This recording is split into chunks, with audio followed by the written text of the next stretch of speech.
اعوذ باللہ من الشیطان الرجیم، بسم اللہ الرحمن الرحیم۔ السلام علیکم، میں ہوں ملک فہیم اور حاضر ہوں اپنے چینل بیسک لیگل نالج میں۔ جیسا کہ ہم نے ایک سیریز شروع کی تھی کہ کسی بھی کریمنل فائل میں وہ کون سے 13 اہم ڈاکومنٹس ہوتے ہیں، جس کے بعد ہم نے ایف آئی آر اور مراسلہ کو ڈیٹیل میں ڈسکس کر کے اس کی الگ سے ویڈیو بنائی ہوئی ہے۔ آج ہم نقشہ موقع اور ریکوری میمو فرد مقبوضگی کے بارے میں بات کریں گے۔ یہ دونوں ڈاکومنٹس کسی بھی کریمنل فائل میں بہت اہمیت رکھتے ہیں۔ جیسے ہی ایف آئی آر ہو جاتی ہے تو یہ ایف آئی آر آئی او صاحب کو حوالہ ہو جاتی ہے۔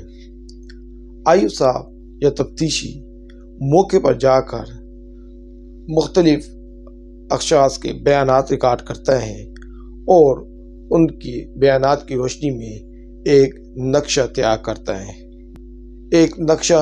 کرتا ہے جس کو سائٹ پلان یا اردو میں نقشہ موقع کہا جاتا ہے۔ اس نقشہ موقع پہ انتہائی اہم مقامات منشن کیے جاتے ہیں، جیسے کہ اگر کہیں پہ وقوع ہوا ہے تو وہ ڈیڈ باڈی کہاں پر پڑی تھی۔ نمبر 2، جو ایمٹیز ریکور ہوئی ہیں فائل کی وہ کہاں پڑی تھی، اور جو موقع پر موجود اشخاص تھے ان کے بیانات کے مطابق ڈیڈ باڈی اور فائر کرنے والا کہاں کھڑے تھے اور ان میں ڈفرینس۔ اس کے علاوہ آئی او صاحب موقع سے ایمٹیز جو پسٹل سے یا کسی رائفل سے فائر کی ہو وہ کلیکٹ کی جاتی ہے، اٹھائی جاتی ہے۔ اس کے علاوہ جو بلڈ پڑا ہوتا ہے، خون پڑا ہوتا ہے، وہ اٹھایا جاتا ہے۔ ان کے مقامات کو سائٹ پلان پہ منشن کیا جاتا ہے، ABCDEF کے حساب سے منشن کیا جاتا ہے۔ فرض کریں ایک پوائنٹ سے بلڈ ریکور ہوا ہے تو اسے 1.1 کا دیا جائے گا، اور دوسرے مقام سے یا دوسری جگہ سے ان کا فاصلہ آپس میں ناپ لیا جائے گا، اور جہاں سے یہ ایمٹیز ریکور ہوئی ہے وہ منشن کر دیا جائے گا پارٹ بی۔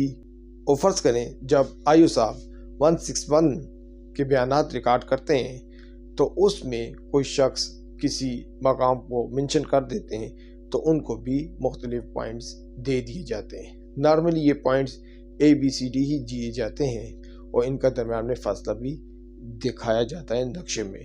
یہ نقشہ عام سے جیسے پین یا پینسل کے ساتھ بنایا جاتا ہے، اور اس کے مقامات بھی اسی طرح ہی جیسے پین یا پینسل کے ساتھ ہی بنا کر دیے جاتے ہیں۔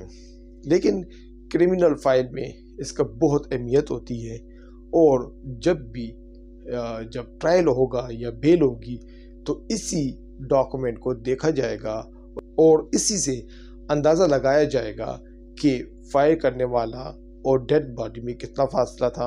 اگر وقوع رات کے وقت ہوا ہے تو بھی آئی او صاحب روشنی کی سورس کو ذریعے کو بھی منشن کرے گا کہ فلاں جگہ پہ یہ لائٹ تھی یا نہیں تھی، کیونکہ آئی او کا رول بالکل ایسا ہی ہے جیسے ایک امپارشل جج کا ہوتا ہے۔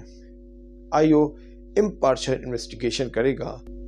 جب آئی او صاحب موقع پر پہنچیں گے اور یہ چیزیں یعنی بلڈ ریکوری، ایمٹیز یا کسی برف کو روشنی تھی تو اسے جب ریکارڈ کا حصہ بنائیں گے تو اس کے لیے جس کاغذ کو تیار کیا جاتا ہے یا کسی دستاویز کو تیار کیا جاتا ہے اسے فرد مقبوضگی یا ریکوری میمو کہا جاتا ہے۔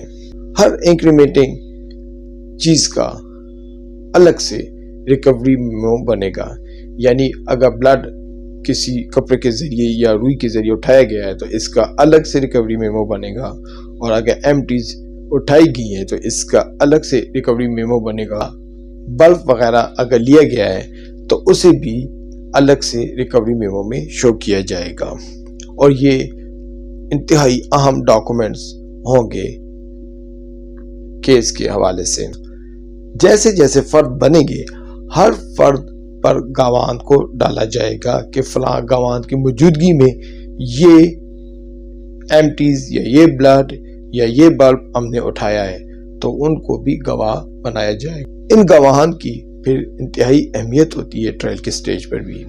اس کو سمرائز کریں گے کہ مراسلہ ایف آئی آر کے بعد نقشہ موقع سائٹ پلان بہت ہی اہم ڈاکومنٹ ہوتا ہے کرمنل فائل کا، جس کے بعد جو ریکوری ہوتی ہیں انہیں اگر فرد مقبوضگی پر نہ لیا جائے تو ایسی ریکوریز کا کوئی قانونی اہمیت نہیں ہوتی.